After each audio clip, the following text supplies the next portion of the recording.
एक लंबे इंतजार के बाद सूर्य का गोचर अपने स्वराशि सिंह राशि में हुआ है। तुला राशि से ठीक एकादश भाव पर सूर्य का यह गोचर होना लाभ के दृष्टिकोण से बहुत अनुकूल होगा। इसका मुख्य कारण यह भी है कि सूर्य सदैव के लिए तुला राशि के लाभेश बनते हैं और इस परिस्थिति में कुछ विशेष कार्यों को ये अंजाम प्रदान करेंगे। शास्त्र कहता है, जपा कुसुम संकासम काश्यपेयम महाद्युतिम तमो अरिम सर्व पापघ्नम प्रणतो अस्मि दिवाकरम। अर्थात भगवान सूर्य नारायण एक ऐसे ग्रह बनते हैं जिनके पास समस्त पापों का हनन करने का सामर्थ्यता इनके पास मौजूद है और उसी पराक्रम उसी सामर्थ्य को लेकर के ये ठीक आपके इनकम भाव पर सुशोभित रहेंगे 16 अगस्त से लेकर के 16 सितंबर तक। देखा जाए तो एक ऐसा गोचर होगा जो लाभ से परिपूर्ण होगा, एक ऐसा गोचर होगा जो शनि के दुष्प्रभाव से भी आपको बचाएगा। क्या होगा, कैसे होगा, सभी बातों को समझते हैं। सूर्य एक ऐसे देवता होते हैं जो सारे संसार को प्रकाशित करते हैं। अब वही प्रकाश आपके लाभ के भाव में आ जाए तो समझिए जरा, लाभ की परिकाष्ठा, लाभ कितना अधिक प्रकाशित हो सकता है। भाई लाभ कहाँ से आएंगे? तो जो हमारी कामनाएं हैं, एकादश भाव जहाँ पर ये गोचर व सभी आए हुए हैं, वो हमारे कामनाओं की पूर्ति का स्थान होता है। तो कोई भी कामना, कोई भी लाभ जो मैं चाहता हूँ अपने जीवन में, मुझे अमुक कार्य की सिद्धि हो, उस कार्य का दायित्व तो सदैव के लिए सूर्य भगवान के पास है। और पूरे गोचर काल में सिर्फ एक साल बाद एक दिन, एक महीने के लिए सूर्य भगवान का गोचर आपके इनकम भाव पर होता है और वो तारीख अभी आपको बताया हमने। इसका मतलब यह है कि कोई बड़े कामनाओं की पूर्ति ये गोचर हमें निकाल करके दे सकता है। सभी ग्रह अपने स्थान से सदैव आगे बढ़ते हैं, सूर्य भी आगे बढ़ते हैं। इनमें विशेष बात तो ये हो गई कि ये सूर्य भगवान ही एक ऐसे ग्रह बनते हैं जो कभी भी वक्री नहीं होते और न कभी अस्त होते हैं। अर्थात एक राजा को कौन अस्त कर पाएगा भाई? और यही राजा सूर्य अर्थात ये सूर्य भगवान ही सभी ग्रहों को ये अस्त अवस्था तक पहुंचा देते हैं। इतना सामर्थ्य इन सूर्य के पास है और यही सामर्थ्य आपके इनकम भाव पर होने जा रहा है। कोई बड़ा लाभ, कोई बड़ा धन लाभ निकल करके सामने आ सकता है। कोई कामनाएं हैं, वो कामनाएं दिन रात हमारे साथ बनी हुई हैं कि भाई कुछ न कुछ कसक है हमारे मन में, वो कामनाएं कब पूरी होंगी। सूर्य से बड़ा कोई हितैषी नहीं हमारा। जो आदि अनादि देवता है वो हमारे किसी कामनाओं को पूर्ण करने के लिए इस एक महीने में सबसे ज़्यादा प्रभावी रहेंगे। फर्क नहीं पड़ता कि कितने साल या कितने महीने या कितने दिन हमारे विपत्ति के समय हमने व्यतीत किए हैं, फर्क तो तब पड़ता है क्या उस विपत्ति का अंत होने का समय आ गया, क्या उस विपत्तियों को कोई दूर करने वाला कोई सहारा मुझे परमात्मा ने दे दिया। क्योंकि यही सूर्य वो ग्रह बनते हैं जो साक्षात नारायण के आंख माने गए हैं, उनके चक्षु होते हैं सूर्य भगवान। यजुर्वेद में एक मंत्र आता है, चक्षो सूर्यो अजायता, अर्थात यही सूर्य भगवान भगवान के चक्षु हैं, उनके नेत्र हैं और इन्हीं के माध्यम से भगवान नारायण अपने नेत्र के माध्यम अर्थात सूर्य के माध्यम से आपको और हमको सदैव देख रहे होते हैं। वो सूर्य जो उदित है वो सदैव देख रहा होता है। कभी रात्रि का समय हो, ऐसा लग सकता है कि हमें सूर्य नारायण दर्शन नहीं दे रहे हैं, तो ध्यान रखिएगा हमारे यहाँ भारत में न दिखे, लेकिन कोई न कोई देश ऐसा होता है जहाँ सूर्य सदैव उजागर होते हैं, सदैव प्रकाशमय और प्रकाशित स्थिति पर ही रहते हैं। अर्थात ये एक ऐसे साक्षी स्वरूप हैं, जब जब इनका गोचर होता है वो स्थान जागृत हो जाता है। और इसी प्रकार से आज जो जागृति का समय है, आपकी कामनाओं की पूर्ति के जागृत का स्थान है। ठीक इसी समय पर एक संयोग बनता है और वो संयोग होता है शनि और सूर्य का आमना सामना होता है इसी गोचर के दरमियान।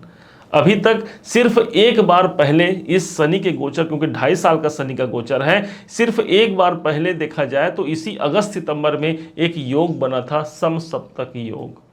और उसके बाद ठीक आज बन रहा है 16 अगस्त से 16 सितंबर तक, जहां पर सूर्य और शनि आमने सामने होंगे। शनि आपका कैरियर है, आपका कर्म है, तो वहीं पर सूर्य देवता उसमें प्रकाश और प्रतिष्ठा है। कौन नहीं चाहता कि अपने कैरियर में हमारा भी नाम हो, हमको भी लोग जाने, हमारी भी ख्यातियाँ दूर दूर तक पहुँचे। और उसी ख्याति को प्रदान करने के लिए शनि और सूर्य का आमना सामना हुआ है।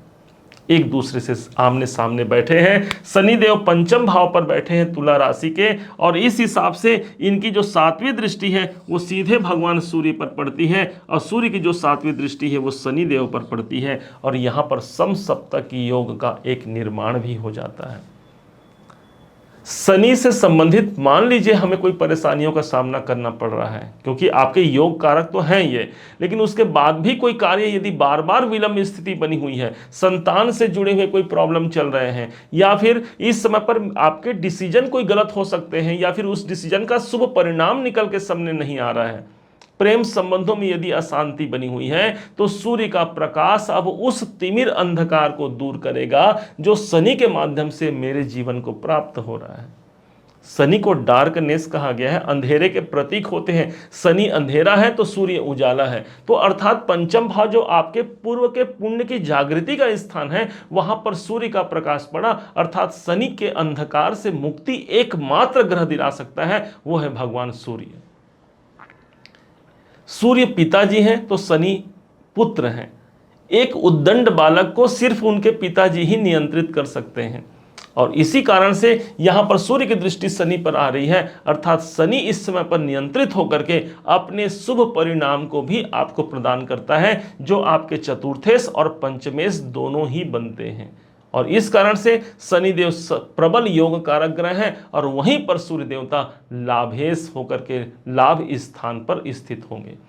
अपने स्वयं के घर पर जब हम होते हैं, कितनी सहजता, कितनी मधुरता होती है अपने घर पर, और इसी प्रकार से सूर्य भगवान सभी घरों को क्रॉस करते करते, चलते चलते अपने स्वयं के घर पर इस समय पर मौजूद रहेंगे। जो व्यक्ति जिस समय पर खुश होता है ना, उससे आप कुछ भी मांग लीजिए, वो आपको कुछ भी दे सकता है। और ठीक, ये तो राजा है भाई, इनसे जो मांगा जाए वो आपको प्रदान कर सकते हैं, क्योंकि राजा का कोष कभी रिक्त नहीं होता, हमेशा राजा के पास भरमार होता है, धन हो, संपदा हो, कुछ भी हो, और यही सूर्य भगवान है।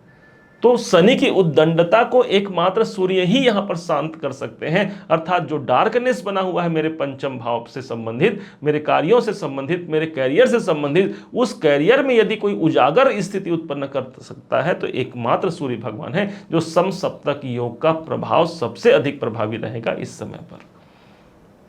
किस उपाय के माध्यम से इस सूर्य को हम बेहतर बना सकते हैं, इसके लाभ को और कई गुना बढ़ा सकते हैं, इसको समझिएगा।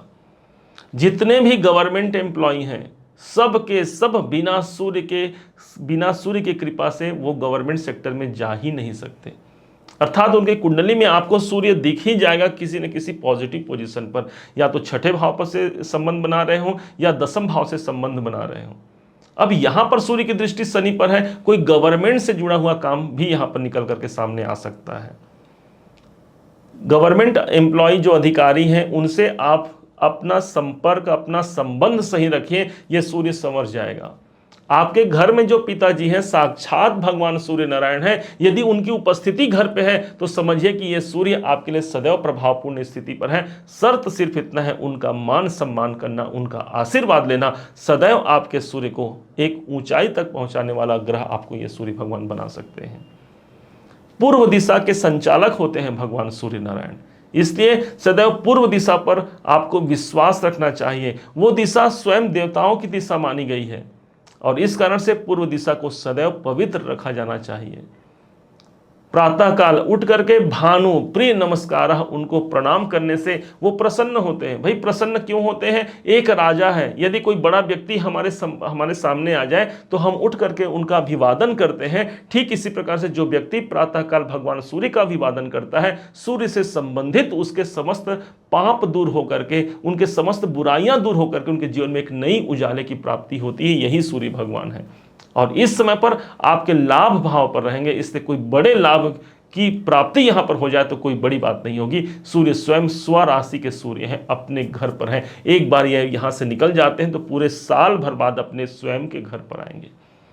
और इसी कारण से जो घर के जो कमाने वाले व्यक्ति हैं, घर के बाहर तो दिन रात रह रहे हैं, लेकिन जब वो घर आते हैं तो उसके घर में उसको माहौल बड़ा पवित्र चाहिए, बहुत खुशनुमा व्यवहार चाहिए।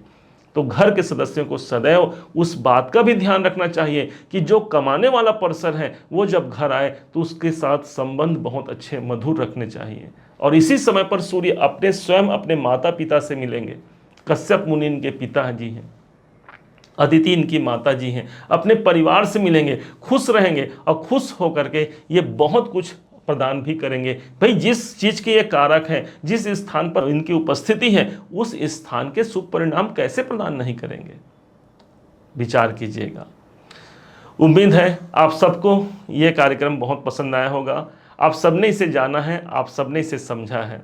यदि आपको मेरे बताने का यह प्रयास सार्थक लगा हो, मेरे समझाने का यह तरीका सार्थक लगा हो, तो हर बार की भांति इस बार भी अपना प्यार भरा लाइक और कमेंट करना कभी मत भूलिएगा।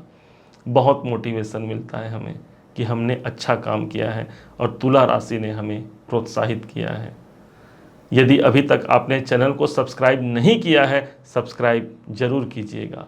पुनः एक बार फिर आप सभी का दिवस बहुत मंगलमय हो, इन्हीं शुभकामनाओं के साथ। जय श्री राम।